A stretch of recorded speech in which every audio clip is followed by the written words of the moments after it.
भगवत भगवान की जय। सूत जी कहते हैं, ऋषियों ऐसी दुर्लभ ये भागवत की कथा तुम्हें सुनाने जा रहा हूं जो सुखदेव जी ने देवताओं को भी नहीं सुनाई, इसलिए दुर्लभ है। ऋषियों ने कहा महाराज ये आई कहां से? बोले यद्यपि ब्रह्म संबंधात, यद्यपि इसका सबसे पहले उपदेश भगवान नारायण ने ब्रह्मा जी को किया और ब्रह्मा जी ने अपने मानस पुत्रों को सनक सनंदन सनातन सनत कुमार को और नारद जी महाराज को ये कथा सुनाई परंपरा से। यद्यपि ये भागवत की कथा संत नारद ने अपने पिता ब्रह्मा जी से सुनी, लेकिन सप्ताह श्रवण विधिम कुमारैस्तस्य भासितः, कथा सुनने की जो विधि है वो नारद जी महाराज ने अपने बड़े भाइयों से सनत कुमारों से सुनी।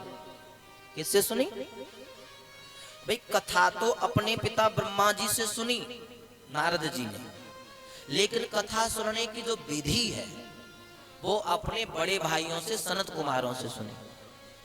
जैसे इतना कहा तो सोनकाद ऋषि कहते हैं महाराज एक शंका होगी।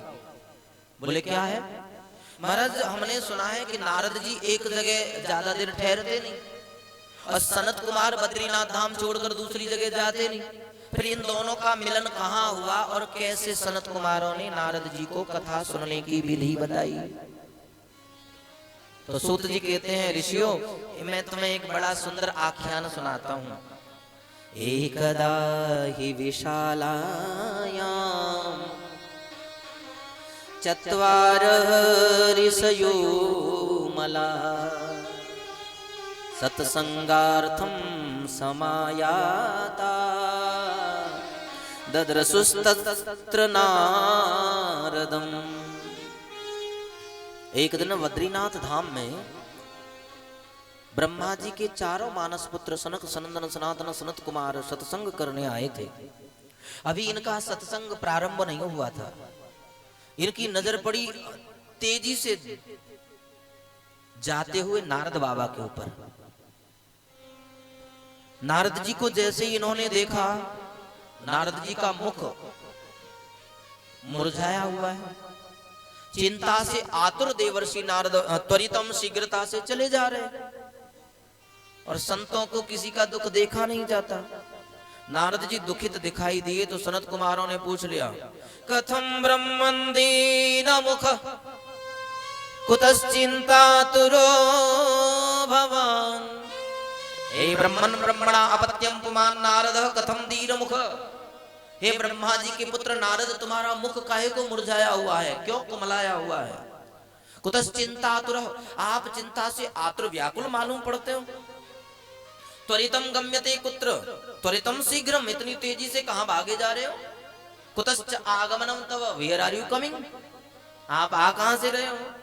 इदानीम शून्य चित्तोसी गतवित्तो यथा जन, तुम्हारा चेहरा तो ऐसे मुरझा गया है जैसे किसी लोभी का सारा धन नष्ट हो जाने पर मुरझा जाता है। किसी कृपण का जैसे सारा धन नष्ट हो जाए, कंजूस का धन नष्ट हो जाए तो उसका मुख कुमला जाता है, वैसे तुम्हारा मुख मुरझाया है। चिंता की लकीरें दिखाई देती हैं। महाराज क्या चिंता है तुम्हारे चित्त में? संतों का कार्य होता है ठाकुर जी का चिंतन करना, चिंता करना संत का कार्य नहीं होता। रामचरितमानस में तुलसी बाबा ने विश्वामित्र जी का बड़ा सुंदर परिचय दिया। क्या परिचय दिया मालूम है ना? विश्वामित्र महामुनि ज्ञानी बसहि विपिन शुभ आश्रम जानी। विश्वामित्र कैसे हैं? बोले महामुनि हैं, ज्ञानी हैं, वन में रहते हैं क्योंकि साधु वन में ही भला। हाँ? एकांतवासा संत को चाहिए एकांतवास, तो वन में कुटिया बना करके रहते हैं। कैसे हैं? बोले महामुनि है, ज्ञानी है। जब तक चिंतन चल रहा है, ठाकुर जी का चिंतन है, जीवन में भजन है, तो विश्वामित्र महामुनि है, ज्ञानी है, वन में रहते हैं। लेकिन जब चिंता हो गई, गाधी तनय, परिचय बदल दिया तुलसी बाबा ने, परिचय बदल दिया।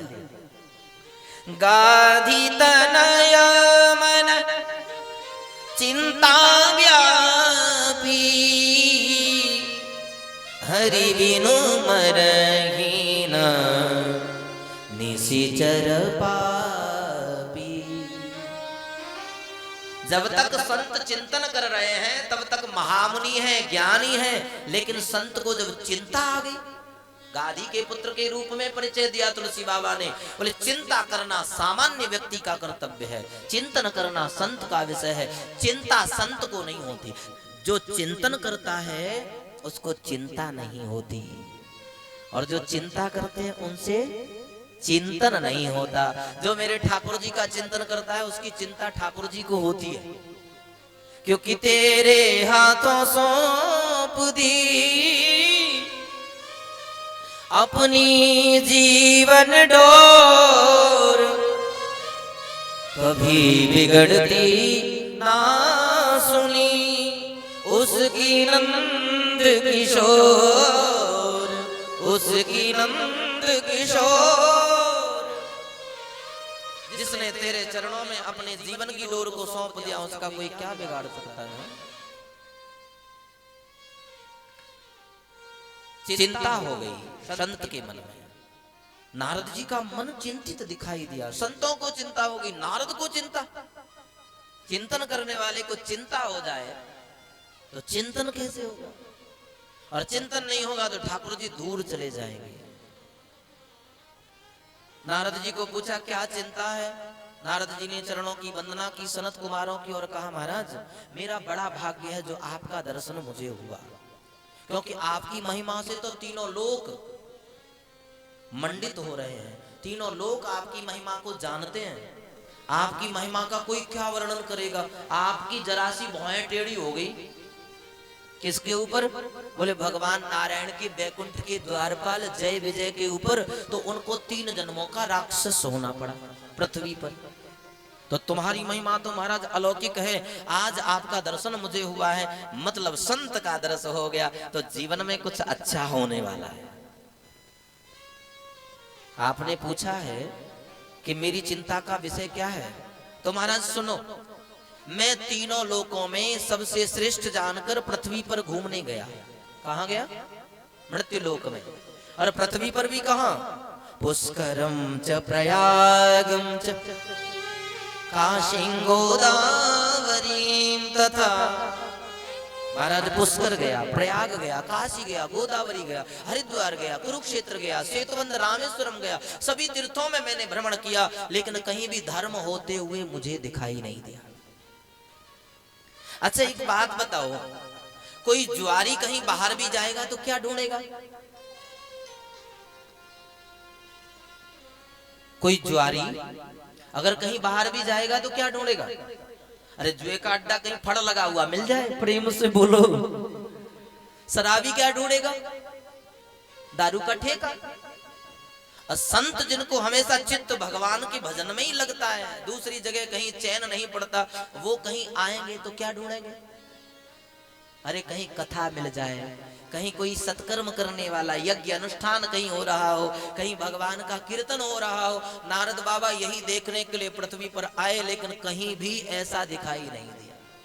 अधर्म का मित्र जो कली है उसने लोगों की बुद्धि को बिगाड़ रखा है। सत्यम नास्ति, कोई सत्य नहीं बोलता, सारे दिन 1000 झूठ बोलते हैं, एक बार भी कोई सत्य बोल देता है, दरवाजे पर साइन बोर्ड टांग देता है, हरिश्चंद्र के बाद इनका ही नंबर है। हा? तपह, तपस्या तो देखने के लिए है ही नहीं। शौचम, पवित्रता, घर में माताएं चप्पल पहन करके, जूते चप्पल पहन करके भोजन बनाने लगी, प्रेम से बोलो। शौच माने पवित्रता देखने के लिए नहीं बची। मिट्टी से मलमूत्र के हाथों को धोने का विधान था, मलमूत्र की जो चिकनाई रह जाती वो मिट्टी से अच्छी प्रकार से साफ होती। आज तो घरों में जो माताएं बर्तन साफ करती हैं उनमें भी पवित्रता नहीं है, क्योंकि वो साबुन भी कभी कभी लगा ही रह जाता है। प्रेम से बोलो, अरे नहीं जोर से बोल दो। वो साबुन भी बर्तनों में कहीं कहीं लगा ही रह जाता है, अच्छे से धुल नहीं पाया तो कहीं ना कहीं गिलास की किनारी पे किसी भी पात्र में रह ही जाता है। पुराने जमाने में हमारी बुजुर्ग जो माताएं थी चूल्हे की राख से बर्तनों को साफ कराती। और अगर कोई बर्तन कहीं जरा सा गिर गया तो उसमें फिर गरम गरम अंगारे भर करके उसको फिर तपा करके तब प्रयोग में लाती। आजकल पवित्रता नहीं रही है, तो जब व्यवहारिक बाह्य पवित्रता नहीं है तो आंतरिक पवित्रता कहां से बचेगी? व्यवहार में पवित्रता लेकर के आओगे तो आहार में पवित्रता बनेगी, और आहार में पवित्रता बनेगी तो विचार पवित्र होंगे। हाँ? गीताकार कहते हैं युक्ताहार विहारस्य, जिसका आहार शुद्ध है, पवित्र है, जिसका आहार शुद्ध है उसके विचार शुद्ध होंगे। हमारे यहां का रास्ता यहां से जाता है। मन को अगर शुद्ध करना है तो अपनी जीव पर पवित्रता का विशेष ध्यान दें। भाई जीव मतलब भोजन पर। भोजन जितना पवित्र होगा उतना आपका विचार शुद्ध होंगे, और विचार शुद्ध होंगे तो व्यवहार शुद्ध होगा। हाँ? आहार शुद्ध होगा, विचार शुद्ध होंगे, विचार शुद्ध होगा तो व्यवहार शुद्ध होगा। आज हम लोगों का आहार ही शुद्ध नहीं है। भागवत में जब परीक्षित के लिए नियम बताए, भागवत वक्ता के लिए नियम बताए, तो वहां स्पष्ट लिखा है पत्रावल्याम च भोजनम, पत्तल में भोजन करें, पलाश की पत्तल में, जिससे एक दूसरे के संसर्ग का दोष न लगे, बर्तन में जूठन का चिकनाई न रह गई हो, उसी में आपने भोजन किया। तो कोई कुपात्र व्यक्ति भोजन करके गया होगा तो आपके विचार भी दुर्विचार में परिणित हो जाएंगे। भजन में, कथा में मन बिगड़ जाएगा। प्रेम से बोलो। इसलिए पत्तल में यूज